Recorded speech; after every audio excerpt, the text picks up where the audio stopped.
முதல் முறையாய் திருச்சபையிலே எங்களோடு கூட ஆராதிக்கும்படி இந்த நாளிலே எங்கள் மத்தியிலே கர்த்தருடைய மக்கள் நீங்கள் கடந்து வந்திருப்பீர்கள் என்றால் திருச்சபை உங்களை வாழ்த்துகிறது. கர்த்தர் உங்களை ஆசீர்வதிப்பாராக. நீங்கள் தொடர்ந்து எங்களோடு இணைந்து நீங்கள் கர்த்தரை ஆராதிக்கும்படி உங்களை அன்போடு நாங்கள் வரவேற்கிறோம். சோஷியல் மீடியா மூலமாக முதல் முறையாய் இந்த ஆராதனை நீங்கள் பார்த்து கொண்டிருப்பீர்கள் என்றால் எங்களோடு இணைந்து கொள்ளுங்கள். எங்கள் ஊழியத்தோடு நீங்கள் இணைந்து கொள்ளுங்கள் மற்றும் அறிமுகப்படுத்துங்கள். கர்த்தர் உங்களை அதிகமாக ஆசீர்வதிப்பாராக. கர்த்தருடைய நாமம் மகிமைப்படட்டும். இன்றைக்கும் ஒரு விசேஷித்த ஒரு ஞாயிறாக நாம் எல்லாரும் அறிந்திருக்கிறோம். குருத்தோலை ஞாயிறு என்று, பாம் சண்டே என்று சொல்லுவாங்க. இன்றைக்கு உலகம் முழுவதும் எல்லா திருச்சபைகளும் இன்றைக்கு இந்த ஒரு வார்த்தையை நினைவு கூர்ந்து இன்றைக்கு கர்த்தரை ஆராதித்து கொண்டிருக்கிறார்கள். மிக சுருக்கமாக என்னுடைய செய்தியை நான் முடித்து விடுவேன். சரியான நேரத்தில் ஆராதனை நமக்கு முடிவடையும். ஆகவே இந்த விசேஷித்த இந்த குருத்தோலை ஞாயிறு வரும்போது ஒவ்வொரு வருடமும் இந்த குருத்தோலையை பற்றிய செய்தி எல்லா சபைகளிலும் பேசுவது வழக்கம். இன்றைக்கும் அப்படிதான் எல்லா இடங்களிலும் அதை பற்றி பேசி கொண்டிருக்கிறார்கள். ஒருவேளை திருச்சபையின் போதகராக இருந்தாலும் அவருடைய செய்தி அதுவாக தான் இருக்கும்.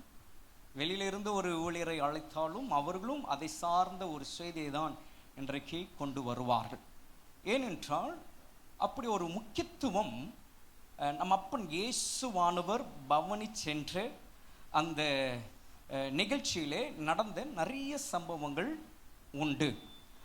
அதை ஒவ்வொருவரும் தங்களுடைய அனுபவங்களிலே வேதம் காட்டுகிற பிரகாரமாக போதிக்கிறது உண்டு. அப்படியாக நாம் அநேக ஆயிரங்கள் இல்லாவிட்டால் அநேக நூற்றுக்கணக்கான செய்திகள் இந்த ஒரு பகுதி, இந்த ஒரு நிகழ்ச்சியில் இருந்து நம்முடைய அனுபவத்திலே நாம் கேட்டிருப்போம். நல்லதுதான். ஒருவேளை இன்றைக்கும் உங்கள் மத்தியிலே நான் பேசுகிற வார்த்தைகள், கர்த்தருடைய ஆவியானவர் வெளிப்படுத்துகிற காரியங்கள் நீங்கள் முன்பு அறிந்திருந்தாலும் சரி, இந்த நாட்களிலே அது நம்மளை மறுபடியுமாக ரெஸ்டோர், நம்மளை திரும்பமாக புதுப்பிக்கும்படியாக அந்த வார்த்தைகள் கடந்து வருமானால் சந்தோஷமாக ஏற்றுக்கொள்ளுவோம். கர்த்தர் நம்மை தொடர்ந்து அவருடைய ராஜ்யத்திற்கு பங்குள்ளவர்களாக, அவருடைய ராஜ்யத்திற்கு பாத்திரவான்களாக கர்த்தர் நம்மளை இந்த வார்த்தைகளின் மூலமாக அவர் நம்மை நடத்துவாராக. என் அப்பன் இயேசு கிறிஸ்துனுடைய அந்த கடைசி ஒரு பிரயாணம் என்று சொல்லலாம், அவருடைய கடைசி பவனி என்றும் சொல்லலாம். அப்படியாக அந்த குருத்தோலை ஜனங்கள் தங்கள் கைகளில் ஏந்தி கொண்டு ஓசன்னா ஓசன்னா என்று அவரை, கர்த்தருடைய நாமத்தில் வருகிறவர் ஸ்தோத்தரிக்கப்பட்டவர், பரலோகத்திலே சமாதானமும் உன்னதங்களிலே மகிமையும் உண்டாவதாக என்று மிகுந்த சத்தமிட்டு அவரை புகழ்ந்தார்கள் என்று வேதத்திலே நாம் வாசிக்கிறோம். அப்படி ஒரு மகிமையான ஒரு அனுபவம், ஒரு நிகழ்ச்சி நம் அப்பன் இயேசுவுக்கு நடந்தது. இதை 4 சுவிசேஷங்களிலும் 4 அப்போஸ்தலர்களும் அதை நமக்கு எழுதி கொடுத்திருக்கிறார்கள். மத்தேயு சுவிசேஷத்தில் நீங்கள் வாசிக்க முடியும். 21ஆம் அதிகாரம் 1 முதல் 9 வசனங்களிலே நீங்கள் அதை பார்க்க முடியும். மார்க்கு சுவிசேஷங்களிலே 11ஆம் அதிகாரம் 1 முதல் 10 வசனங்களிலே அதை நாம் பார்க்க முடியும். லூக்கா சுவிசேஷம் 19ஆம் அதிகாரம் 28ஆம் வசனம் முதல் 38ஆம் வசனம் வரையிலே நாம் அதை பார்க்க முடியும். அப்படியாக யோவான் சுவிசேஷத்திலும் 12ஆம் அதிகாரம் 12ஆம் வசனம் முதல் 15ஆம் வசனம் வரைக்கும் நாம் அதை குறித்த ஒரு காரியங்கள் நாம் பார்க்க முடியும். அப்படியானால் 4 சுவிசேஷங்களிலும் இந்த சம்பவம் நமக்கு கொடுக்கப்பட்டிருக்கிறது என்றால், அப்படியாக நாம் பார்க்கும்போது ஒரு முக்கியத்துவம் வாய்ந்ததாக பார்க்கப்படுகிறது. 4 சுவிசேஷங்களிலும் இந்த ஒரு சம்பவம் என் அப்பன் இயேசு கிறிஸ்துவை பவனியாக அழைத்து சென்ற இந்த ஒரு நிகழ்ச்சியானது மிகவும் அவருடைய ஜனத்திற்கு முக்கியத்துவம் வாய்ந்ததாக இருந்தபடினால்தான் எல்லாருமே அந்த 4 பேருமே அதை பற்றி நமக்கு எழுதி கொடுத்திருக்கிறார்கள். சற்று வித்தியாசங்கள் இருக்கலாம், ஆனால் சம்பவங்கள் ஒன்றே. அப்படி நாம் பார்க்கும்போது இன்றைக்கு நாம் பார்க்க போகிற எடுத்துக்கொண்டதான வேத பகுதி எது என்றால் யோவான் சுவிசேஷம் 12ஆம் அதிகாரம் 12ஆம் வசனம் முதல் 15ஆம் வசனம் வரையிலே சொல்லப்பட்டிருக்கிற காரியங்களை நாம் பார்க்க போகிறோம். நான் வாசிக்கிறேன், கவனியுங்கள்.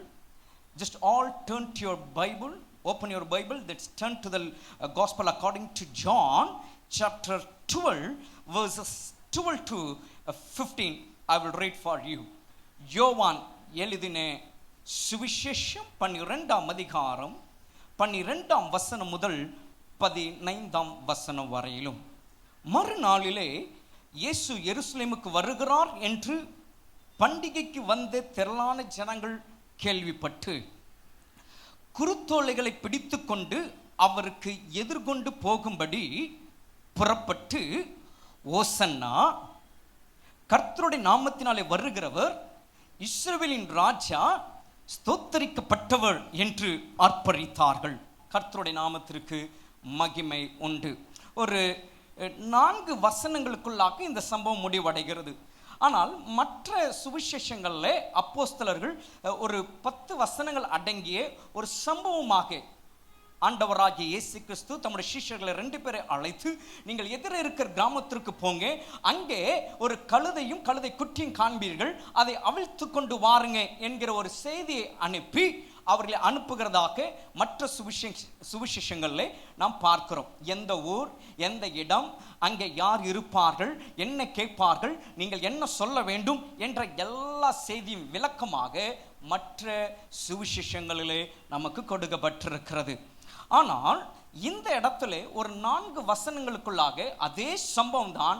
ஆனால் யோவான் அதை சுருக்கி நமக்கு வேண்டியதை மாத்திரம் இந்த இடத்துல அவர் எழுதி கொடுத்திருக்கிறார். ஏனென்றால் யோவான் இடத்துல இருந்த ஒரு காரியம் என்ன அப்படின்னா, சொல்லுவாங்கல்ல, இந்த வளவல கொலக்கலை இருக்கக்கூடாது சொல்லுவாங்கல்ல நம்ம ஊர்ல, இந்த வளவல கொலக்கலை இந்த பேச்சே வேண்டாம் அப்படின்னு நம்ம உலகத்துல சொல்லுவாங்க. அதே தான் இங்க யோவானுக்கு வந்து என்னன்னா, பாயிண்ட் அவுட் என்ன முக்கியமோ அதான். அதனால தான் பார்த்தீங்கன்னா ஆண்டவராகிய இயேசு கிறிஸ்துவோடு 12 சீடர்கள் இருந்தாங்க.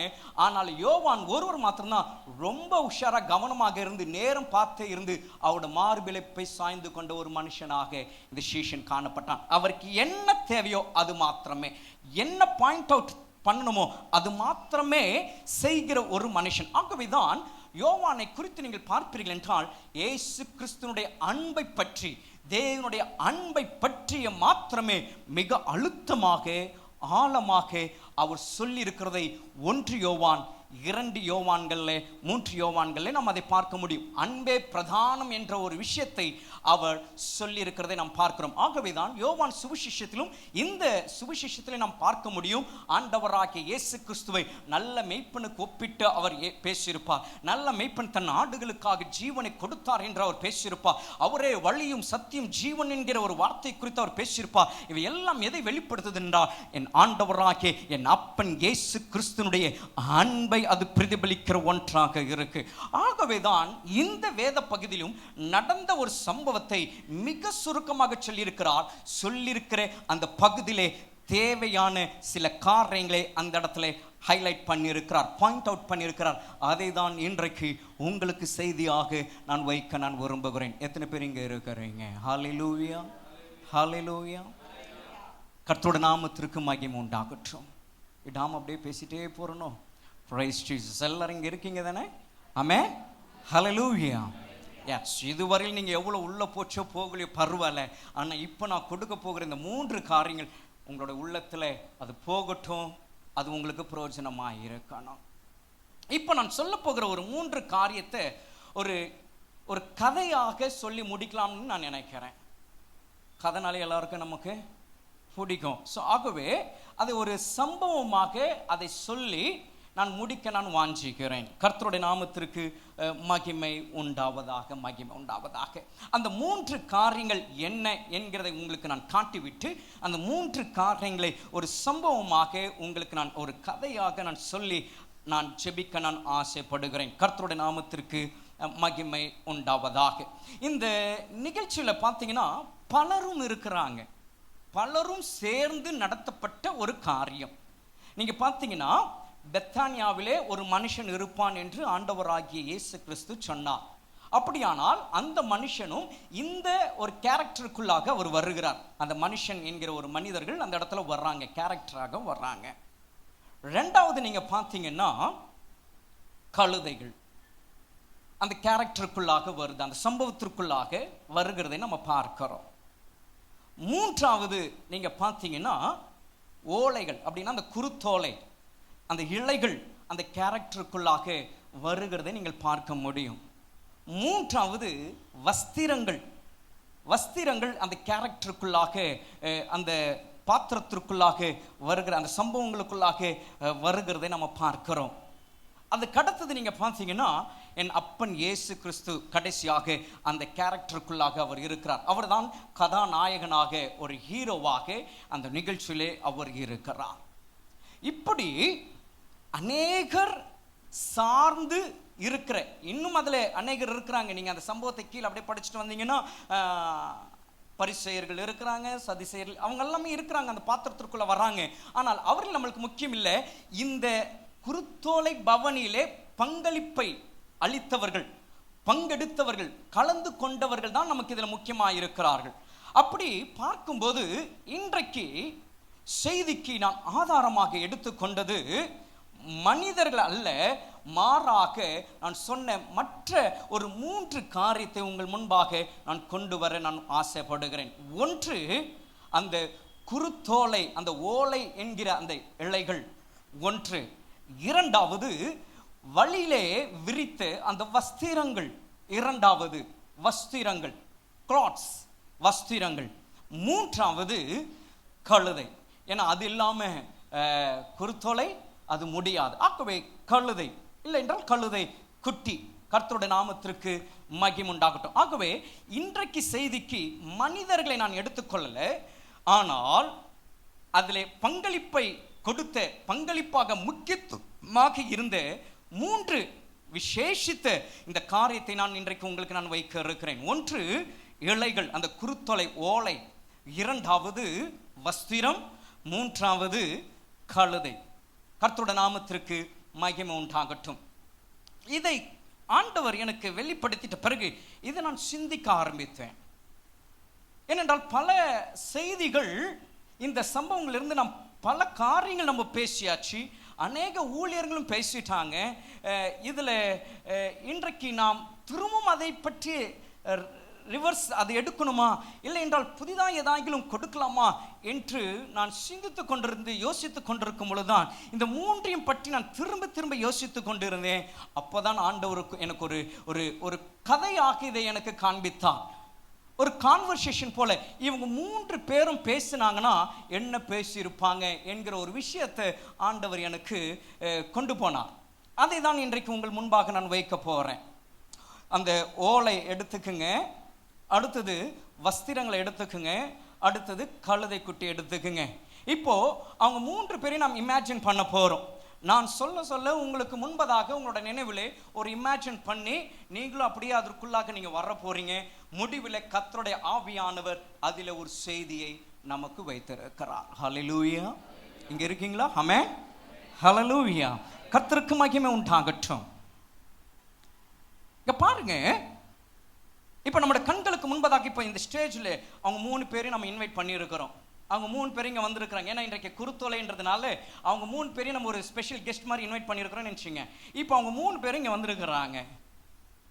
முதல்ல ஓலை, குருத்தோலை, அந்த ஓலை இங்கே இருக்கு, அடுத்தது வஸ்திரங்கள் இங்கே இருக்கு, அடுத்தது கழுதை இங்கே இருக்கு. இப்போ இவங்க 3 பேரும் இந்த இடத்துல இருக்கிறாங்க. இப்போ அவங்களுக்கு ஒரு நேரம் கிடைக்குது, இந்த இடத்துல அவங்களுக்கு ஒரு டைம் கிடைக்குது, ஒரு கொஞ்சம் டைம் அவங்களுக்கு கிடைக்குது. அப்போ கிடைக்கிற நேரத்தில் அவங்க 3 பேரும் இப்போ பேசிக்கிறாங்க, கலந்துரையாடுறாங்க. இப்போ பொதுவாக நமக்கும் அப்படி தானே, சிலர் ஆராதனைக்கு முன்னதாகவே கொஞ்ச நேரம் நின்று பேசிட்டு வருகிறவர்களும் இருக்கிறாங்க. முடிஞ்சு போகும்போது கொஞ்ச நேரம் நின்று பேசிட்டு அது அந்த ஒரு அனுபவம் இருக்கு சிலருக்கு. அது தவறு என்று நான் சொல்லலை, இருக்கு. ஏன்னா நமக்கு நேரம் கிடைக்கும் போது சில ஒரு கான்வர்சேஷன், சில ஒரு சம்பாஷணைகள் நமக்கு உண்டாகுகிறது. அப்போ இந்த இடத்துல இவங்க 3 பேரும் யோசிப்போமே, நம்மளுடைய மைண்டுக்கு இவங்களை கொண்டு வாங்க. இவங்களுக்கு ஒரு டைம் கிடைக்குதுன்னு போது இவங்க 3 பேரும் இப்போ பேசிக்கிறாங்க. இவங்க 3 பேர் பேசிக்கிட்டு இருக்கிறதுல இந்த ஓலை இருக்கு பார்த்தீங்களா, அந்த ஓலை என்ன செய்யுதுன்னா முன்னாடி ஃப்ரண்ட்ல வந்துட்டு தன்னை ஒரு பெருமையாக ஒரு காரியத்தை பேச ஆரம்பிக்குது. ஏன்னா நம்ம இந்த வேத பகுதியை நம்ம வாசிச்சிட்டோம். இந்த யோவான் 12 இருந்து 15 வரைக்கும் நம்ம வாசிச்சிட்டோம். அதில் நீங்கள் பார்த்தீங்கன்னா குருத்தோலைகளை பிடித்து கொண்டு என்று அந்த இடத்துல சொல்லப்படுகிறது. அந்த ஒரு ப்ரைடு, அந்த ஒரு பெருமை இந்த ஓலைக்கு இருந்தபடினாலே அந்த வஸ்திரத்தையும் அந்த கழுதையும் பார்த்து சொல்லுது, நான் தான்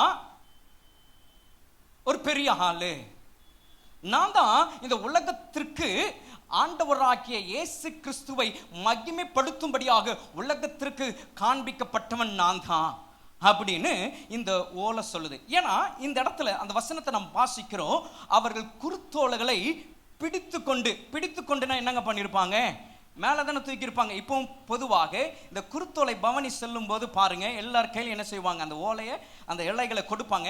அதை வாங்கினவங்க என்ன பண்ணுவாங்க, இப்படிதான் மேலே தூக்கிட்டே போவாங்க. அப்போ அவங்க அந்த ஓலையை உலகத்திற்கு காட்டுகிறார்கள். அதுல இந்த ஓலைக்கு என்னன்னா, நான் தான் உங்க 2 பேர்த்த காட்டிலும் இந்த உலகத்திற்கு தேவனை மகிமைப்படுத்துகிற ஒரு நபராக இருந்தேன் அப்படிங்கிற ஒரு விஷயத்தை சொல்லுது. ஆண்டவராகிய இயேசு கிறிஸ்து இந்த உலகத்திலே அவருடைய கடைசி பவனி அவர் செல்லும் போது அவருக்கு முன்பாகவும் சரி, அவருக்கு பின்னும் சரி, அவர் வலது பக்கமும் சரி, அவருடைய இடது பக்கமும் சரி, நான் தான் அவருக்கு உயரமாக உலகத்திற்கு காண்பிக்க இதோ ஒருவர் வந்து கொண்டிருக்கிறார், இதோ ஒரு ராஜா வந்து கொண்டிருக்கிறார், இதோ ஒரு தாவீதின் குமாரன் வந்து கொண்டிருக்கிறார் என்பதை என் மூலமாக உலகம் அறிந்து கொண்டது. ஆகவே நான் தான் பெரியவன், எனக்கு தான் அந்த பெருமையெல்லாம் சேரும் அப்படின்னு சொல்லி இந்த ஓலை பேசிக்கொண்டே இருந்துச்சு. இதை மற்ற 2 கவனித்து கொண்டு இருந்தது. வஸ்திரமும் கழுதையும் இதை கேட்டுக்கொண்டே இருந்தது. அப்படியா, நீதானா, நீதான் உலகத்திற்கு ஆண்டவராகிய இயேசு கிறிஸ்துவை, ராஜாவை, யூத ராஜ சிங்கத்தை உலகத்திற்கு நீதான் காண்பித்தாயா, அவர் வருகிறார் என்பதை உன் மூலமாக தான் உலகம் அன்றைக்கு பார்த்துதான் என்று அவர்களும் அப்படியான் கேட்டு அவர்கள் யோசித்துக் கொண்டிருக்கும் போது நாம் இந்த ஓலைக்கு என்ன சரியாக ஒரு பதிலை சொல்லலாம் என்று நினைத்து கொண்டிருந்தாங்களாம். இப்படி யோசித்துக் கொண்டிருக்கும் போது வஸ்திரத்திற்கு என்ன சொல்லணும்னே தெரியல. கழுதை கூட ஏதோ தன்னோட மனசுல நினைச்சு சிரிச்சுக்கிட்டே சொல்லணும் அப்படின்ட்டு அது சொல்ல வேண்டியதை தன்னோட மனசுல சிந்திச்சுக்கிட்டே இருக்கு. ஆனா முகத்துல அதனோட சிரிப்பு வெளிப்பட்டுக்கிட்டே இருக்கு. இதை ஓலையும் பார்க்குது, இப்ப வஸ்திரமும் பார்க்குது. இப்போ ஓலைக்கு பிரச்சனை இல்லை, ஏன்னா அது சொல்லணும்னு நினைச்ச காரியத்தெல்லாம் அது சொல்லிடுச்சு. என் மூலமாக தான், என் நிமித்தம் தான் என் அப்பன் இயேசு இல்லாவிட்டால் ராஜா, யூத ராஜ சிங்கம் அவர் வந்து கொண்டிருக்கிறார் என்கிறதை உலகத்திற்கு நான் தான் பிரதிபலித்தேன், நான் தான் அதை காட்டினேன் அப்படின்றத அது சொல்லி முடிச்சிருச்சு. இனி அதுக்கு டர்ன் கிடையாது. இப்போ வஸ்திரம் 2 பேரையுமே பார்க்குது. ஒன்று அமைதலா இருக்கு, இன்னொன்று ஒரு சிரித்த ஒரு ஸ்மைலிங் ஃபேஸ் தெரியுது. ஆனா சிந்திக்கிறதையும் அது வஸ்திரம் பார்க்குது. இப்போ இந்த வஸ்திரத்திற்கு என்ன சொல்லணும்னு தெரியல. ஏன் வஸ்திரத்திற்கு எதுவும் சொல்ல ஒன்றும் இல்லை, ஏன் அது அப்படி யோசிக்குது சொல்லுங்க பார்க்கலாம். ஏன் அப்படின்னா, நீங்க வேதத்தில் நீங்கள் வாசித்து பாருங்க, லூக்கா சுவிசேஷம் 19ஆம் அதிகாரம் 36ஆம் வசனத்தில் நீங்கள் வருவீர்கள் என்றால் லூக்கா அதை அழகாய் அவர் சொல்லுகிறார், தெளிவாய் அதை சொல்லுகிறார். Luke's gospel chapter 19 verses 36. லூக்கா 19:36. அவர் போகையில் அவர்கள் தங்கள் வஸ்திரங்களை வழியிலே என்ன செஞ்சாங்க? விரித்தாங்க. அப்படின்னா என்ன பண்ணாங்க? வஸ்திரங்களை கீழே போட்டாங்க. அதனால அதனுடைய மைண்டுக்கு நாம் ஒண்ணுமே இல்லை, நம்ம எதுக்கும் உதவாது போல இருக்கு, நம்ம எதற்குமே அப்ரோஜனம் போல அப்படின்னு, என்ன ஒண்ணுமே இல்லையே நம்ம பற்றி சொல்வதற்குன்னு சிந்திச்சுக்கிட்டு இருக்கும் போதுதான் திடீர்னு ஒரு எண்ணம் வஸ்திரத்திற்கும் தோன்றுச்சான். இல்லை இல்லை, பொதுவா ஆத்துமா பேசும் தான் நம்ம பார்க்கிறோம், வேதத்துல நம்ம அப்படிதானே பார்க்கிறோம். ஆத்துமா பேசும், எல்லாத்துக்குள்ள ஆத்துமா பேசும். அப்போ அந்த வஸ்திரமும் என்ன செய்யுதுன்னா உள்ளுக்குள்ள பேசுதான். இல்ல இல்ல, நீ அப்படி சொல்ற, ஒன்னத்திற்கு உதவாது, ஏன் உன்னையை நீ தாழ்த்தி கொள்ற, உன்னையை என் கீழ்மட்டமாக நீ நினைக்கிற, ஏன் நீ உன்னையே பிரோஜனம் இல்லை என்று நீ யோசிக்கிற, ஏன் உன்னை பற்றி ஒண்ணுமே சொல்ல ஒண்ணுமே இல்லை நீ ஏன் நினைக்கிற? இல்லை, இருக்கு, உன்னை பற்றி ஒன்று இருக்கு, அதை நீங்க உங்களுக்கு தெரியணும்படி நீ சொல்லு அப்படின்னு உடனே மனசுல அந்த எண்ணம் வந்துச்சான். அது என்ன அப்படின்னா வஸ்திரம் சொல்லிச்சான். இவங்க ரெண்டு பேர்த்தையும் பார்த்துட்டு ஒரு சிரிச்சுட்டு, பாருங்க என்னையும் கவனிங்க, நானும் சொல்றேன், என்கிட்ட ஒன்று இருக்கு பார் ஓலை, இன்னமும் நீ தான் அப்படியே உன்னை மேலே அப்படி பிடிச்சிட்டு போனதுனால உன் நிமித்தம் தான் இயேசு வருகிறார் என்று எல்லாரும் அறிந்து கொண்டாங்க, ஓ மகிமைப்படுத்தினாங்கன்னு உன்னை நீ பெருமையா சொல்ற. நல்லது, நல்லதுதான், ஆனா என் மூலமாவும் ஒரு காரியம் நடந்திருக்கு, அது உனக்கு தெரியுமா? அப்ப மற்றவங்க ரெண்டு பேரும் சொன்னாங்களா, என்ன நடந்தது உனக்கு? எல்லாரும் வஸ்திரங்களை என்ன செஞ்சாங்க? உன்னை கீழே போட்டாங்க, கீழே போட்டாங்க. எத்தனை பேருடைய பாதங்கள் அதை மிதிச்சது தெரியுமா? உன்னை மிதிச்சுட்டு தான் போனாங்க, மிதிச்சுட்டு தான் போனாங்க. எவ்வளவு நேரம் அதுல நின்று இருப்பாங்க தெரியுமா? ஒருவர் கை வச்சு அது மேல ஒருத்தர் நிக்க சொன்னா எவ்வளவு நேரம் நம்ம தாங்குவோம்? சும்மா சொல்லுங்களேன். இப்ப சில நேரத்துல பெரியவங்க அதுல அப்பா மாரோ அம்மா மாரோ ரொம்ப முடியலன்னா பிள்ளைங்களை கூப்பிட்டு, அப்பா கால் ரொம்ப வலிக்குதுப்பா, கொஞ்சம் மேலும் காலை கொஞ்சம் அப்படி வச்சு எடு அப்படின்னு சொல்லி அன்பா கூப்பிட்டா சில பிள்ளைங்க என்ன செஞ்சிருவாங்கன்னா, இதுதான் சாக்குன்ட்டுன்னு போட்டு ஒரு மிதிச்சிருவாங்க. பார்த்துருப்போம், இதெல்லாம் நம்ம செஞ்சிருப்போம், செய்யாமலாம் யாரும் இங்கே இருக்க மாட்டாங்க, எல்லாம் அந்த வேலையெல்லாம் செஞ்சுட்டு வர ஆளுங்க தான், நம்ம செஞ்சிருப்போம். அது நம்மளுக்கு பெரியவங்களுக்கு பெற்றோருக்கு அது ஒரு வழியா இருந்தாலும் சுகமா இருக்கும் பிள்ளைங்க செஞ்சது. ஆனாலும் என்ன சொல்லுவாங்கன்னா, ஏன்பா அழுத்துற, மெதுவா பண்ணுப்பா அப்படின்னு சொல்லுவாங்க. அப்போ அந்த அழுத்தும் போது எவ்வளவு நேரம் தாங்க முடியுது? கொஞ்ச நேரம். அப்ப நமக்கு உயிர் இருக்கிறதுனால நம்மள ஒருத்தர் மிதிச்சா ரொம்ப நேரம் தாங்க முடியல. கொஞ்சம் அந்த ஆடை எடுத்துக்கங்களேன், இப்ப அந்த இடத்துல விரிச்சிருக்கிறாங்க, பெருந்திரள், வேதத்துல வாசிக்கிறோம் பெருந்திரள், பெரும் கூட்டம். ஏன்னா இப்ப இவங்க 3 பேர் பேசுகிற நபரா இருக்கிறாங்க. அப்ப இந்த இடத்துல வஸ்திரம் பேசி கொண்டிருக்கு. அப்ப அது கொஞ்சம் யோசிக்கணும். மற்றவங்க சொல்ற மாதிரி அது வஸ்திரம் எவ்வளவு பேர் அதை வலிய சும்மா நம்ம அப்படி எடுத்துக்குவோம், சரிங்களா, தாங்கி இருக்கோம். எவ்வளவு பேர் அதுல எவ்வளவு நேரம் நின்று இருப்பாங்க. அவர் ஆண்டவராகிய இயேசு கிறிஸ்து அந்த பவனிலே சொல்லும் பொழுது திரள் கூட்டம், உடனே போக முடியல, உடனே அவரை அழைச்சிக்கிட்டு போக முடியல, மெதுவா வருது, சில நேரங்கள்ல நின்று வருது. கடந்த நாட்கள்ல தலைவர் ஒருத்தர் அப்படிதான் பிரச்சாரமாக பல இடங்களுக்கெல்லாம் போகும்போது கூட்டம் திரள் போன போது சில நேரங்களில் அவர் சரியான நேரத்திற்கு போக முடியல. ஏன் அப்படின்னா அந்த ரஷ் கூட்டம் நெருக்கினதுனால மெதுவா மெதுவா மெதுவா மெதுவா நகர்ந்து போனதை நம்ம கேள்விப்பட்டோம். அப்ப இந்த இடத்துல கொஞ்சம் யோசிச்சு பாருங்க. பவனின்னு சொல்லும் பொழுது இங்க ஆரம்பிச்சு மிக வேகமாக அங்க போகிறது பவனின்னு சொல்ல முடியாது, மெதுவா தான் போகணும். அப்போ வஸ்திரங்கள் கீழே போட்டிருந்தாங்கன்னா எத்தனை பாதங்கள் அதை மிதிச்சிருக்கும், எவ்வளவு பேர் அங்கே அந்த அந்த வஸ்திரத்தின் மேலே நின்று இருப்பாங்க.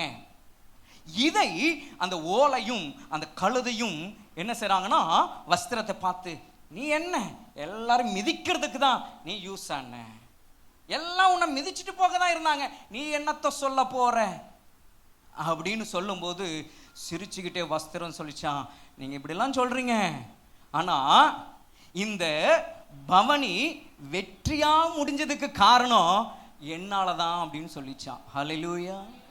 இந்த வெற்றி இந்த பவனி தொடக்கத்திலிருந்து முடிவு வரைக்கும் ஒரு சக்சஸா, ஒரு வெற்றியா, என் அப்பன் இயேசு தொடங்கினதுல இருந்து போய் சேர வேண்டிய இடத்துல போய் சேருவதற்கு நான் தான் முக்கிய காரணமாக இருந்தேன். ஏன் அப்படின்னா நடந்து வந்த பாதைகள் கரடுமேடு, பள்ளம் நீங்க சொன்னது போலதான், முள்ளுகள் இருந்துச்சு, அது இருந்துச்சு, இது இருந்துச்சு.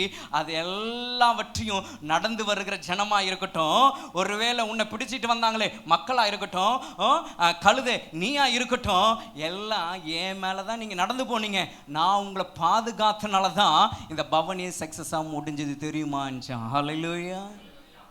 நான் மட்டும் அந்த இடத்துல இல்லை அப்படின்னா கொஞ்சம் கொஞ்சம் தூரத்திலே எவ்வளோ பேர் விலகி இருப்பாங்க. ஐயோ நடக்க முடியல, இந்த பள்ளத்தில் இந்த மேட்டில் கல்லு குத்துது, சூடா இருக்கு, ஏதோ பண்ணுது அதோ பண்ணுதுன்னு சொல்லி எல்லாரும் விலகி இருப்பாங்க. ஆனால் நான் அவங்களுக்கு ஒரு பாதுகாப்பாக இருந்தனால தான், கழுதை உனக்கு நான் பாதுகாப்பாக இருந்தனால தான் நீ அழகா நீ வந்து சேர்ந்த, கஷ்டமில்லாமல் நீ வந்து சேர்ந்த. ஆக எனக்கு தான் மிக முக்கிய பங்கு இருக்கு. நான் தான் என் அப்பன் இயேசுவை இந்த உலகத்திற்கு காட்ட அவரை பத்திரமா கொண்டு வந்து சேர்த்த பங்கு எனக்கு தான் இருந்துச்சுன்னு வாசிக்கிறேன்னு சொல்லிச்சான். ஹல்லேலூயா, ஹல்லேலூயா. இதை கேட்ட அந்த ரெண்டும் சோர்ந்து போச்சான்.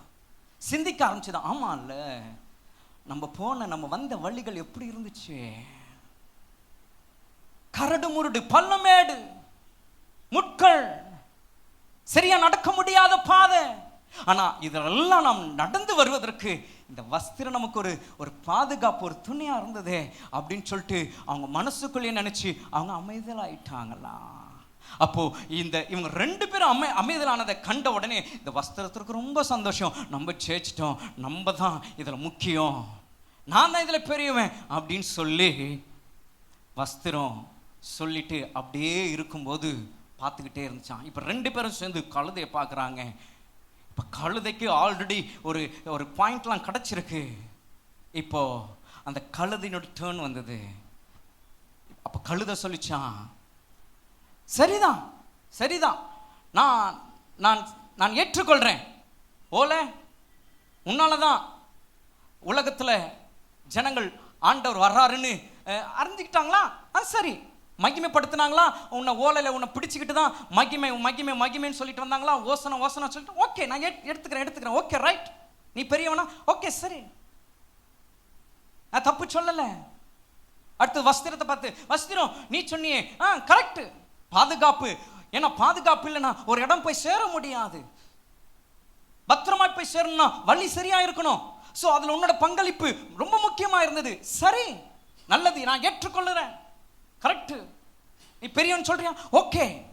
ஆனா உங்க ரெண்டு பேர்த்த காட்டிலும் நான் தான் சிறந்த ஒரு ஆளு அப்படின்னு சொல்லிச்சான். சிறந்த ஒரு ஆளு சொல்லிட்டு அது ஒரு சொன்ன காரியம் என்ன அப்படின்னு நம்ம பார்க்கும்போது வேதத்தில் ஒரு வசனத்தை நம்ம வாசிக்கிறோம். அந்த யோவான் 12ஆம் அதிகாரம் 14-15 வசனங்களை நாம் வாசிக்கும் போது அங்கே யோவான் இப்படியாக சொல்லுகிறார். John chapter 12 verses 14 and 15 says like this: அல்லாமலும் சீயோன் குமாரத்தியே பயப்படாதே, உன் ராஜா கழுதை குட்டியின் மேல் ஏறி வருகிறார் என்று எழுதியிருக்கிற பிரகாரமாக இயேசு ஒரு கழுதை குட்டியை கண்டு அதன் மேல் ஏறி போனார். அப்போ இந்த வசனங்களை நாம் பார்க்கும்போது கழுதை சொல்லிச்சான், இந்த பயணம் யாருக்கு, இந்த பவனி யாருக்கு, யாருக்காக ஏற்படுத்தப்பட்டது? அந்த நபரே என் மேல வந்ததுனால நான் தான் பெரிய ஆளு. ஏன் அப்படின்னா அவரை நான் கொண்டு வந்தனால தான் எல்லாரும் பார்க்க முடிஞ்சது.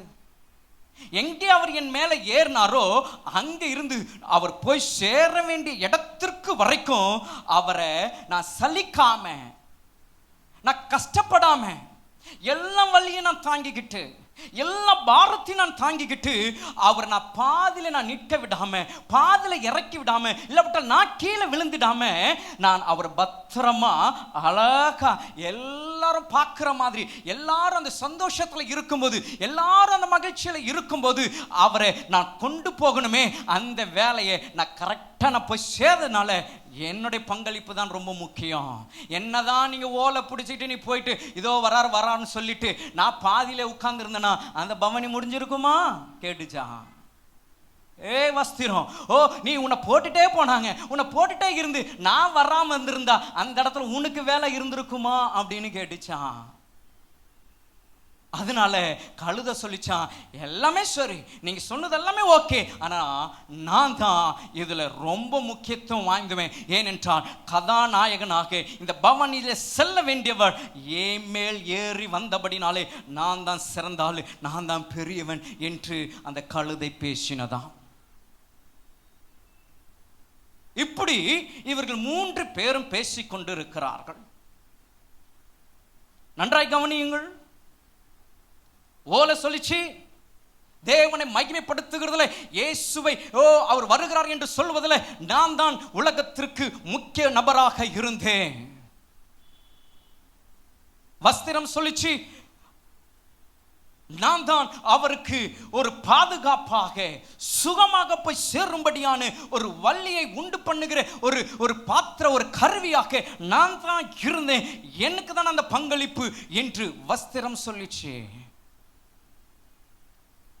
கழுதை சொல்லிச்சு, நான் தான் இந்த பவனிக்கு முக்கிய நபராக இருக்கிறவரை பத்திரமாக, எனக்கு வலி இருந்தாலும், எனக்கு வேதனை இருந்தாலும், எனக்கு பாரமாக இருந்தாலும், எனக்கு தடுமாற்றம் ஏற்பட்டாலும் விழுந்து விடாதபடிக்கு மிக கவனமாக, எந்த இடத்திலும் சோர்ந்து நின்று விடாதபடிக்கு அந்த பிரயாணத்தை, அந்த பவனியை சக்சஸா முடிய, மக்கள் தொடக்கத்திலிருந்து முடிவு வரைக்கும் மகிழ்ச்சியோடு ஆவலோடு அவரை பார்க்கக்கூடிய ஒரு காரியத்தை நான் தான் செய்தேன் என்று இப்படி இவர்கள் 3 பேரும் பேசிக் கொண்டிருந்தார்கள். என் அன்புக்குரிய தேவனோட சொன்னமே, இவர்கள் பேசுறது 3 பேரும் பேசுனதுல எந்த தவறுமே இல்லை. இதுல ஏதாவது தவறு இருக்கா நீங்க பாக்குறீங்களா? இல்ல இல்ல. ஏன்னா 3 பேருமே அவங்களுடைய வேலையை தான் அவங்க சொல்லியிருக்கிறாங்க, அவங்களோட பங்களிப்பு என்ன, அவங்க என்ன செஞ்சாங்கன்றதை அவங்க சொல்லியிருக்கிறாங்க. It's not wrong. அதுல அதுல தவறு, அதுல பெருமை ஒன்று சொல்றதுக்கு இல்லை. ரைட். 3 பேருமே 3 காரியங்களை சொல்றாங்க. கர்த்தருடைய நாமத்திற்கு மகிமை உண்டாகட்டும். இந்த 3 பேரும் பேசுகிற காரியங்களை ஒருவர் பார்த்து கொண்டே இருந்தார். அவர் யாருன்னா அப்பன் இயேசு கிறிஸ்து. ஹல்லேலூயா, ஹல்லேலூயா. இப்ப நான் இங்க பேசிக்கிட்டு இருக்கிறேன்னா நீங்கள் கேட்டுக்கிட்டு இருக்கிறீங்க, கவனிச்சுக்கிட்டு இருக்கிறீங்க. அதே நேரம் நம்முடைய தேவனாகிய கர்த்தரும் இந்த இடத்துல மிக கவனமாக கவனித்து கொண்டிருக்கிறார், நான் என்ன பேசி கொண்டிருக்கிறேன் என்று. இதுல வார்த்தைகளில் பிள்ளைகள் இருக்குமானால், என்னோட வார்த்தைகளில் தவறுகள் இருக்குமானால், நியாயஸ்தானத்தில் என்னை நிற்க அவர் எனக்கு கேள்வி கேட்க அவருக்கு அதிகாரம் உண்டு. ஆகவே அவர் இந்த இடத்துல கவனித்து கேட்டுக்கொண்டிருக்கிறார். அதே போலதான் இவங்க 3 பேரும் பேசி, ஏன்னா இவங்க 3 பேர் தானே அவரை கொண்டு போனது. அவருடைய அந்த பயணத்திற்கு, அவரோட பவனிக்கு இவங்க 3 பேரோட பங்களிப்பு இருந்தனால அவரும் கவனிச்சுக்கிட்டே இருந்தார். அன்றைக்கு எம்மாவூர் சீஷர்கள் பேசிக்கிட்டு போகும்போது இயேசு கிறிஸ்து என்ன செஞ்சாராம்? கூடவே கேட்டுட்டே போனார். அது ஒருவேளை அவங்களுக்கு தெரியாம இருந்துச்சு. அதே போலதான் இவங்க 3 பேரும் பேசிக்கிட்டு இருக்கும்போது ஆண்டவர் கவனிச்சுக்கிட்டு இருந்து அவங்க 3 பேர்கிட்டயுமே வந்தாராம் சிரிச்சுக்கிட்டே. இப்ப ஆண்டவராகிய இயேசு கிறிஸ்து வந்த பிறகு இவங்க 3 பேரை பார்த்த உடனே ரொம்ப சந்தோஷம். இவர் பதில் சொல்லட்டோங்க, இதுல யார் ரொம்ப முக்கியத்துவம் சொல்லி, நானா நீயா அவதான் சொல்லி இவர் சொல்லட்டும் அப்படின்னு சொல்லி இயேசு கிறிஸ்துவை பார்த்த உடனே இவங்களுக்கு சந்தோஷம். இவங்க 3 பேர் நினைக்கிறாங்க, என்னதான் அவர் சொல்லுவாரு, என்னதான் அவர் சொல்லுவார், இவர் என்னதான் சொல்லுவார். 3 பேரும் சந்தோஷத்தின் மிகுதியிலே அவர் வருகிறதை கண்டு ஆவலாய் அவரிடத்துல கேட்க இருக்கிறாங்க. அவரும் சிரிச்ச முகத்தோடு அங்க 3 பேர்கிட்ட வந்து நின்று, நீங்க 3 பேரும் பேசிக்கிட்டு இருந்த நான் கேட்டுட்டு தான் இருந்தேன். என்ன ஒரு ஆள் இந்த பவனில கொண்டு போனதுக்கு நீங்க 3 பேரும் பேசின காரியங்கள்லாம் நான் கேட்டுட்டு தான் இருந்தேன். எனக்கு ரொம்ப சந்தோஷம். என்னை வச்சு நீங்க 3 பேரும் நல்ல, ஆமா நல்ல, சில சொல்லுவாங்களே என்னை வச்சு நீங்க நல்ல, ஆமா அந்த மாதிரி ஆண்டவர் இயேசு கிறிஸ்துவும் என்ன ஒரு காரணமா நீங்க 3 பேரும் செஞ்சத இவ்வளோ இதுவா சொல்லிக்கிட்டு இருக்கிறீங்களே, நான் தான் என்று. இப்ப இதுல உங்களுக்குள்ள யார் ஃபர்ஸ்ட் அப்படிதானே தெரியணும் நீங்க நினைக்கிறீங்க அப்படின்னு சொல்லிட்டு ஆண்டவர் சிரிச்ச முகத்தோடு 3 பேரையுமே சொன்னாராம், என்னோட கண்களினால் உங்கள் 3 பேரையும் ஒரே மாதிரியாக தான் நான் பார்க்கிறேன் என்று சொன்னாராம். ஹல்லேலூயா. உங்க 3 பேரையும்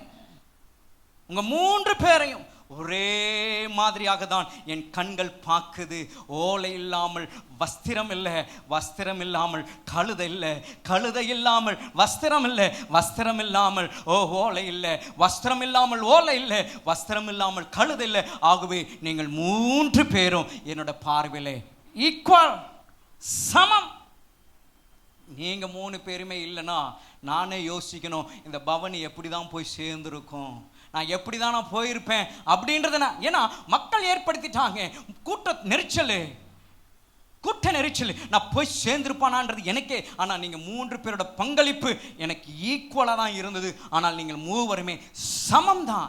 இதில் எனக்கு யாரும் ஏற்றத்தாழ்வே இல்லை. இதில் ஒரு பெரியவன் ஒரு சிறியவன் என்று என்னோட பார்வையில் இல்லை. எனக்காக யார் ஒருவர் எந்த காரியத்தை செய்கிறார்களோ அவர்கள் என்னோட பார்வைக்கு சமமா என்னோட கண்கள் பார்க்கும் என்று அந்த 3 பேரையும் பார்த்து என் அப்பன் இயேசு சொன்னாராம். ஹல்லேலூயா, ஹல்லேலூயா. என் அன்புக்குரிய தேவனுடைய சனமே, நான் முடிக்க போகிறேன். இந்த 3 பேரிலிருந்து நமக்கு இன்றைக்கு செய்தி என்ன? ஓலை சொல்லிச்சு நான் தான் சொல்லி தன்னோட பங்களிப்பை அது காமிச்சுது. வஸ்திரம் சொல்லிச்சு நான் தான் சொல்லிட்டு வஸ்திரம் தன்னோட பங்களிப்பை காமிச்சது. கழுதை சொல்லிச்சு நான் தான் முக்கியம் என்று தன்னோட பங்களிப்பு அதை காமிச்சது. ஆண்டவர் சொன்னார், நீங்கள் 3 பேருமே சமம், எனக்காக நீங்கள் இதை செய்தபடினாலே நீங்கள் எனக்கு உகந்தவர்கள் என்று சொல்லிச்சு. இன்றைக்கு இந்த செய்தியை கேட்டுக்கொண்டிருக்கிற என் அன்புக்குரிய தேவனோட சனமே, இந்த குருத்தோலை ஞாயிறு என்று சொல்லுகிற இந்த விசேஷத்தை, இந்த ஆராதனையில் இந்த செய்தியை கேட்டுக்கொண்டிருக்கிற என் அன்புக்குரிய தேவனுடைய சனமே, என் அப்பன் இயேசுவுக்கு இந்த 3 மிக முக்கிய பங்களிப்பை அது கொடுத்திருக்கும் என்றால், இன்றைக்கு அவருடைய இரத்தத்தினால் மீட்கப்பட்ட சபையாக்கிய நீங்கள் ஒவ்வொருவரும் ஆண்டவராகிய இயேசு கிறிஸ்துவுக்கு என்ன பங்களிப்பை நீங்கள் கொடுத்திருக்கிறீர்கள்? உங்களோட பங்களிப்பு எதில் எங்க இருக்கு? What is your responsibility? What is your response for Christ? ஆண்டவருக்கு உங்களோட பங்களிப்பு எதில் நீங்க கொடுத்திருக்கிறீங்க?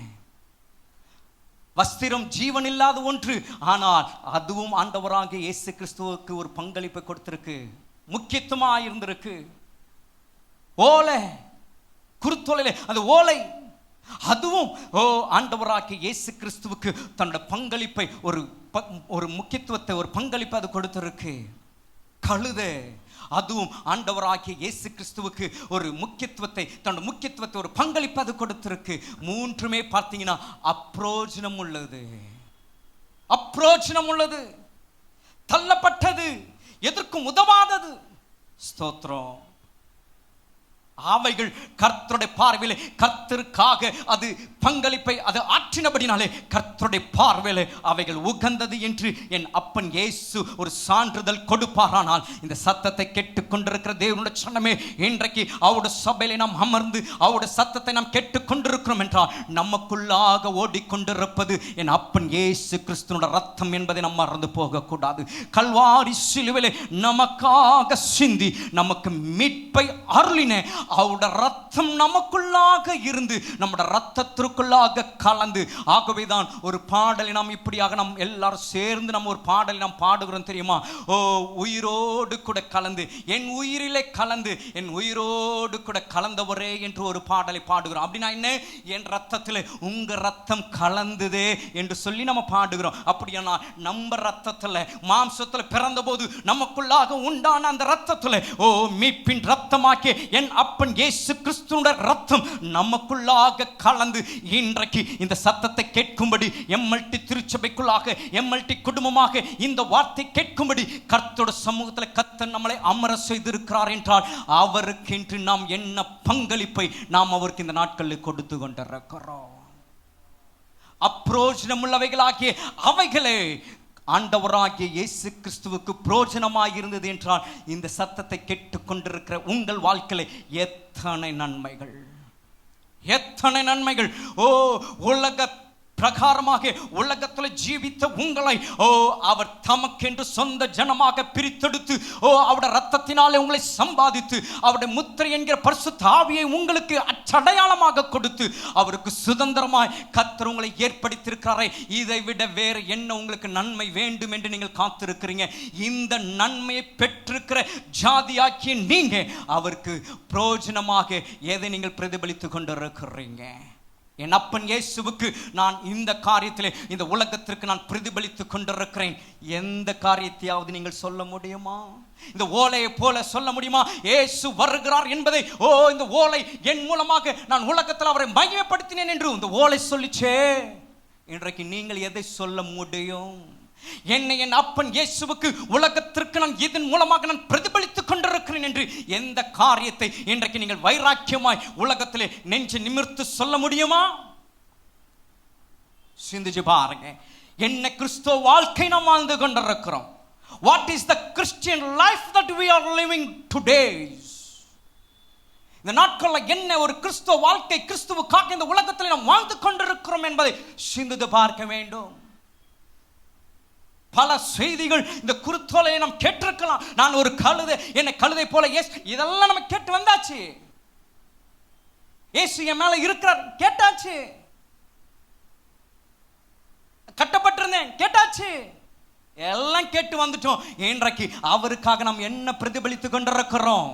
நம் மூலமாக வஸ்திரம் போல நாம் எதற்காக பிரோஜனமா இருக்கிறோமா? கிறிஸ்துவுக்காக. கழுதையை போல நாம் எதற்காக பிரோஜனமாக நாம் இருக்கிறோமா? இந்த ஓலையை போல நாம் எதற்காக நாம் பிரோஜனமாய் நாம் கிறிஸ்துவுக்காக நாம் இருக்கிறோமா? தேவனோட சனமே,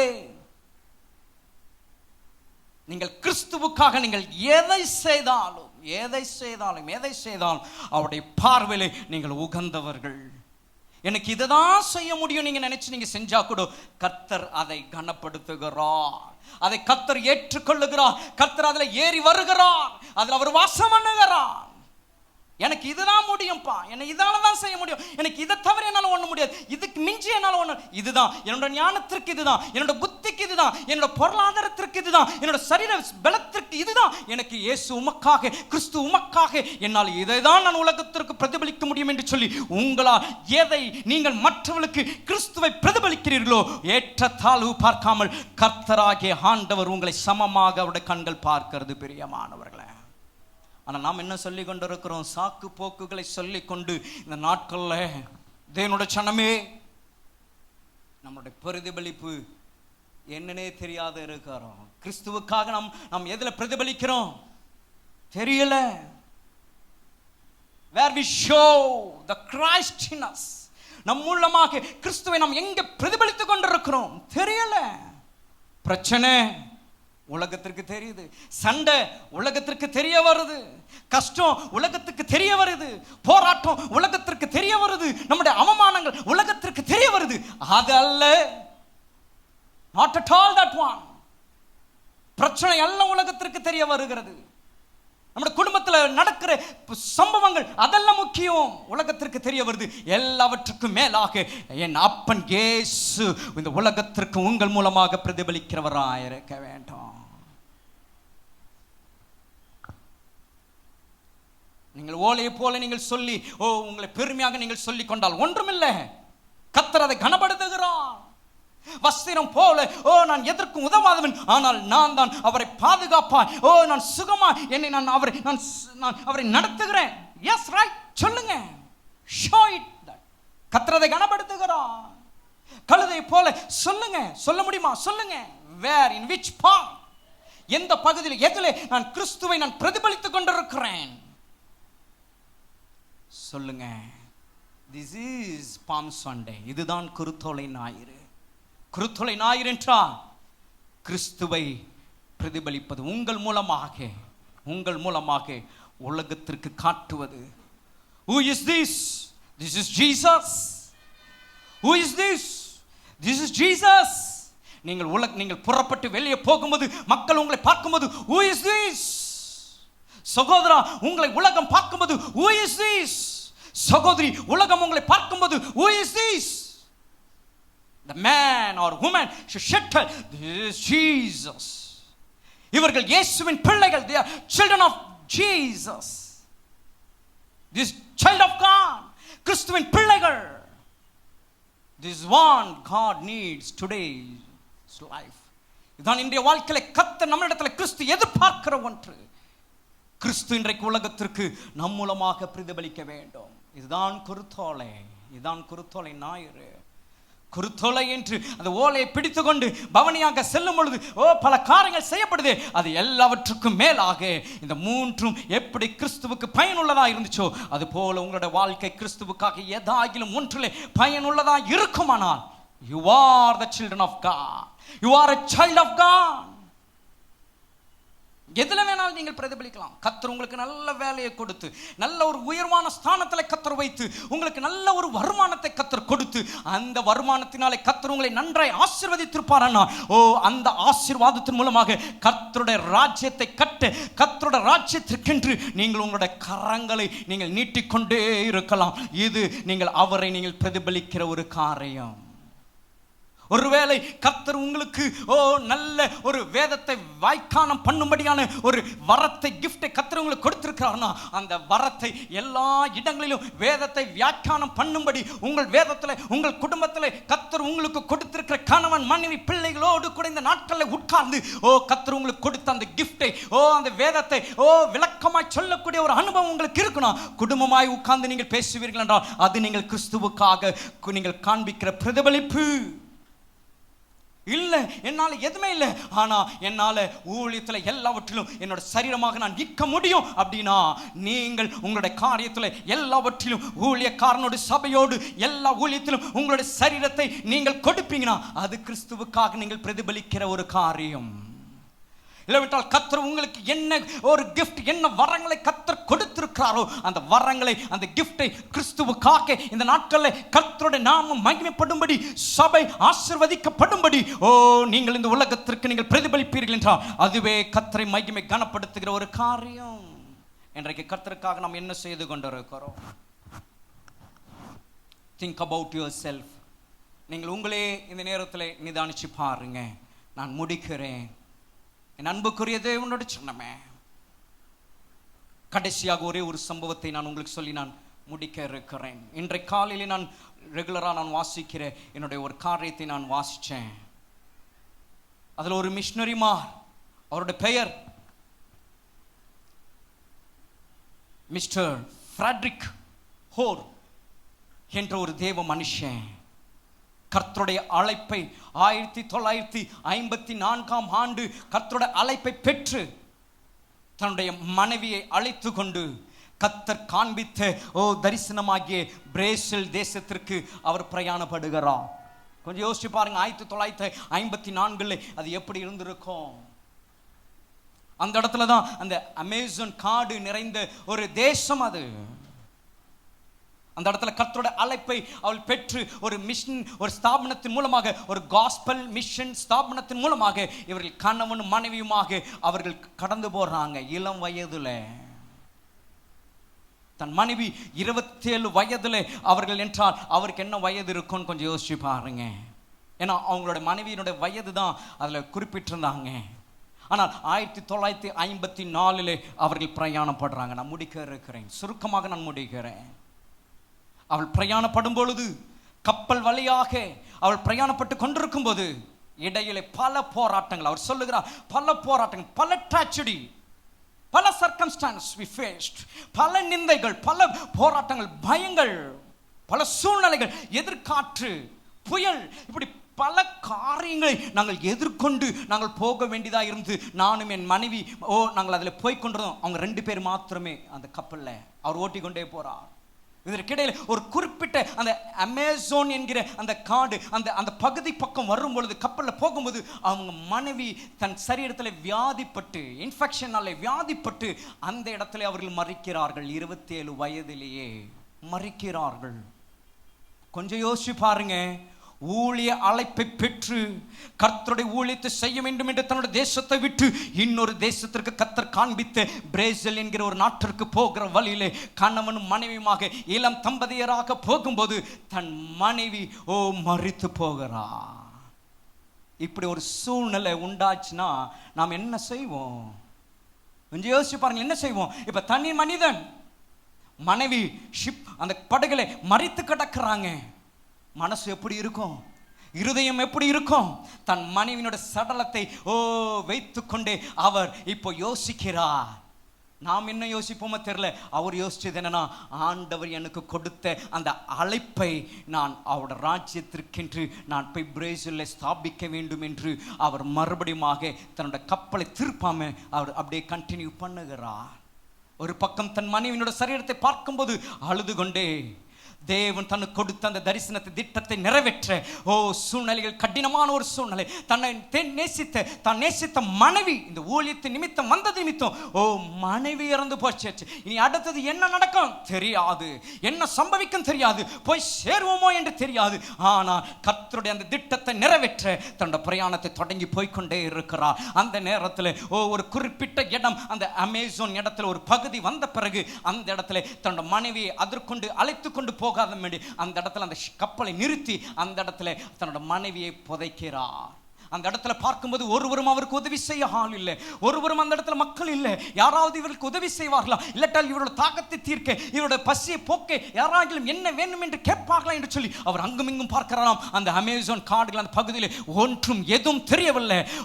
அவர் அந்த இடத்துல தன்னோட மனைவியை புதைச்சிட்டு திரும்பவும் அந்த பிரேசில் நாட்டிற்கு அவர் போய் சேர வேண்டிய இடத்திற்கு போய் சேர்ந்து அந்த இடத்துல ஊழியத்தை தொடங்கி இன்றைக்கு ஹார்வெஸ்ட் பைபிள் இன்ஸ்டிடியூட் என்று உலகத்திலே ஒரு மிக சிறந்த ஒரு வேதாகம கல்லூரியை நிறுவி குருசடாஸ் என்கிற ஒரு மிகப்பெரிய ஒரு பெருமூச்சு கூட்டத்தை அந்த இடத்துல நடத்தி பெரும் திரள்களை கிறிஸ்துவுக்கு நேராக திருப்பி பல சபைகளை ஸ்தாபித்த பெயர் பெற்றாராம் இந்த ஃப்ராடிக் ஹோர் என்பவர். ஹல்லேலூயா. இதுதான் இயேசுவுக்காக பிரதிபலிக்கிற காரியம். தனக்கு நஷ்டமே வந்தாலும், தனக்கு லாபமாய் இருந்த எல்லாம் நஷ்டமே ஆனாலும், தன்னை விட்டு எல்லாமே போனாலும் இழந்தாலும் கிறிஸ்துவுக்காக நான் நிற்பேன் என்று, சாவு எனக்கு ஆதாயம் என்று சொல்லி கிறிஸ்துவுக்காக ஓடின அந்த ஃபேட்ரிக் எங்கே? இன்றைக்கு இந்த சத்தத்தை கேட்டுக்கொண்டிருக்கிற நீங்களும் நானும் எங்கே? எழுந்து நிற்போமா? அதற்கு முன்னதாக ஒரு நிமிஷம் அப்படியே உட்காருங்க, நான் முடிக்க போகிறேன். ஆகவே தேவனுடைய ஜனமே, இந்த வார்த்தைகளை உங்களுடைய மனதில் நீங்கள் சிந்தித்து பாருங்க. ஃபேட்ரிக்கை போல கர்த்தர் உங்களுக்கு ஒரு அழைப்பை கர்த்தர் கொடுத்து, கர்த்தர் ஏதோ ஒரு கிருபைகளை, கர்த்தர் வரங்களை உங்களுக்கு கொடுத்து இந்த நாட்களில் அதை அவருக்காக கிறிஸ்துவுக்காக பயன்படுத்தி கொண்டிருக்கிறோமா? இந்த கடைசி நாட்களில் பிசாசானவன் கர்த்தருடைய பிள்ளைகளை எங்கே வஞ்சிக்கிறான் தெரியுமா? எங்கே கிறிஸ்துவை உலகத்திற்கு பிரதிபலிக்க கூடாது என்று சொல்லி எங்கே கை வைக்கிறான் தெரியுமா? சொல்ல முடியுமா உங்களுக்கு? இந்த நாட்களில் nowadays Satan working in a special way, in one place, in one target. ஒரு காரியத்தில், ஒரு நோக்கத்தில் அவன் கை வச்சுக்கிட்டு இருக்கிறான். கிறிஸ்துவை உலகத்திலே மக்கள் பார்க்கக்கூடாது, கிறிஸ்துவை பார்க்கக்கூடாது, பிரதிபலிக்க கூடாதுன்னு சொல்லி. உங்கள் நிமித்தம் எதில் தெரியுமா? சொல்ல முடியுமா? நிறைய விஷயங்கள் இருக்கு. ஆனால் அவன் ரொம்ப டச் பண்றது எது தெரியுமா? அவரை ஆராதிக்கும்படி அவருக்கென்று கர்த்தர் ஏற்படுத்தின வாரத்தின் முதல் நாள் ஆகிய கர்த்தருடைய உயிர்த்தலின் நாளிலே அவருடைய ஜனம் அவருடைய சபையிலே கூடாரத்திலே வந்து ஆராதிக்க கூடாதபடிக்கு தடை செய்து பாருங்க அந்த ஒரு காரியம். ஏன்னா ஞாயிற்றுக்கிழமைனா கர்த்தருடைய பிள்ளைகளோட வேலை என்னங்க சொல்லுங்களேன்? ஞாயிற்றுக்கிழமைனா கர்த்தருடைய பிள்ளைகளோட வேலை என்ன? பைபிள் எடுத்துக்கொண்டு நல்லா ஃப்ரெஷ்ஷாக குளிச்சு ட்ரெஸ் எல்லாம் எடுத்துக்கிட்டு பைபிள் எடுத்துக்கிட்டு வெளியே வந்து சபைக்கு வருகிற காரியம். இது யார் பார்க்குறாங்க? ஒருவேளை நீங்கள் பஸ்ஸில் வந்தால் எத்தனையோ மக்கள், டூ வீலரில் வந்தால் எத்தனையோ மக்கள், ஒருவேளை நீங்கள் நடந்து வருகிறவர்களாக இருந்தால் எத்தனையோ மக்கள். அத்தனை மக்களுடைய பார்வையிலே கர்த்தருடைய வேதமும் உங்களுடைய பரிசுத்தமும் உலகத்திற்கு காட்டப்படுகிறது. ஆமாவா இல்லைங்களா? இதை எத்தனை பேர் ஞாயிற்றுக்கிழமையிலே அதை இழந்து போகிறீங்க? எத்தனை பேர் அதை காட்ட நீங்கள் தவறுறீங்க ஒவ்வொரு ஞாயிற்றுக்கிழமை? கொஞ்சம் யோசிச்சு பாருங்க. இது போதும் என்று நாம் நம்முடைய மனதில் எண்ணிக்கொள்கிறது தவறு. சபை கர்த்தருக்காக அவரை சந்திக்கும்படியாக ஏற்பட்ட இடம். அந்த ஒரு காரியத்தை பிசாசானவன் இன்றைக்கு விசுவாசிகளை தடை செய்து கொண்டிருக்கிறான். ஏன்னா அவனுக்கு தெரியும், இந்த ஞாயிற்றுக்கிழமைனா இவங்க எல்லாம் சபைக்கு போனாங்கன்னா உலகம் அவரை பார்க்கும், அவரை பார்த்தா உலகமும் அவர்கிட்ட ஒப்பு கொடுக்கும், அவர் அவங்களுக்கு அற்புதம் செஞ்சிருவாரு, உலகமும் அவர் பின்னே போய்டும்ட்டு பிசாசு நன்கு தெரிஞ்சு வச்சிருக்கிறான். அதனால அவன் கை வைக்கிறது எதுலன்னா, ஞாயிற்றுக்கிழமை சபைக்கு போகக்கூடாதபடி, உலகம் கிறிஸ்துவை உங்கள் மூலமாக பார்க்க கூடாதபடிக்கு ஏதோ ஒரு காரணத்தை கொண்டு, ஏதோ ஒரு காரணத்தை வச்சு தடை பண்ணுகிற ஒரு விஷயம். அப்போ நான் சொல்லுவேன், இந்த ஒரு காரியத்தையே நீங்கள் உங்களோட லைஃப்பில் ஒரு ஒரு ஒரு ஒரு ஒரு இதுவாக கையில் எடுத்துக்கிட்டு ஒரு ஒரு கான்ஃபிடென்ட்டாக ஒரு முடிவாக நீங்கள் கையில் எடுத்து நீங்கள் கிறிஸ்துவை பிரதிபலித்து பாருங்கள். இந்த ஒரு காரியத்தில் நீங்கள் பிரதிபலித்து பாருங்கள். கர்த்தரை ஆராதிக்கிற காரியத்திலும் பாடுகிற ஆராதனையிலும் சரி, நிறைய பேர் இந்த பாட்டு ஆராதனை விட்டுறீங்க. இதுவும் ஒரு ஒரு விதத்தில் பிசாசு தடை பண்ணுகிற காரியம். ஏன்னா நீங்க சேர்ந்து கர்த்தரை நல்லா ஆராதி பாடி மகிமைப்படுத்தினீங்கன்னா அவர் உங்களை கனப்படுத்தி உயர்த்திட்டு போயிடுவார்னு அவனுக்கு நல்லா தெரியும். அதனால அந்த வாயில பாட்டை வர வைக்க கூடாது, பாடக்கூடாதுன்னு சொல்லி ஆராதனை முடிஞ்சு வர வைக்கிற ஒரு காரியம் அது அவனுடைய வேலை, அவனுடைய வேலை. அப்ப இதையும் நீங்க சிந்திச்சு பார்க்கணும். இதுலயும் நீங்கள் இயேசுவை பிரதிபலிக்கிறவர்களாக இருக்கணும். இது போல நாம் சொல்லிக்கொண்டே போகலாம். அப்பிரோஜனமுள்ள அவைகளே கிறிஸ்துவை பிரதிபலிக்கிறது என்றால், இன்றைக்கு நீங்களும் நானும் அவருடைய இரத்தத்தினாலே கழுவி சம்பாதிக்கப்பட்டவர்கள் நாம் கிறிஸ்துவை பிரதிபலிக்கிறவர்களாக இருக்க வேண்டும். உங்களை பார்க்கும்போது உலகம் மக்கள் who is this என்று கேட்டால், this is Jesus, this is a child of God, children of God என்று உங்கள் ஒவ்வொருவரையும் பார்த்து உலகம் பேசணும். ஹல்லேலூயா, ஹல்லேலூயா. சிந்திச்சு பாருங்க, ஆராய்ந்து பாருங்க. இதுவே பாம் சண்டே, இதுவே குருத்தோலை ஞாயிறு. உங்களுக்கும் சபைக்கும் உள்ள ஐக்கியம், உங்களுக்கும் கிறிஸ்துவுக்கும் உள்ள ஐக்கியம். நீங்கள் கிறிஸ்துவுக்காக என்ன பிரதிபலிக்கிறீர்கள்? உங்களை ஒப்பு கொடுங்க. கர்த்தர் உங்களை அதிகமாய் ஆசீர்வதிப்பாராக. ஹல்லேலூயா. சமாதானத்தின் தேவன் தாமே உங்களோடு கூட இருந்து அவர் தொடர்ந்து வழி நடத்துவாராக. நம்முடைய பிதாவாகிய தேவனுடைய அன்பும் கர்த்தராகிய இயேசு கிறிஸ்துவினுடைய கிருபையும் பரிசுத்த ஆவியானவருடைய ஐக்கியம் இன்றும் என்றும் சதா காலம் நம் அனைவரோடு என்றும் தங்கியிருப்பதாக. ஆமென்.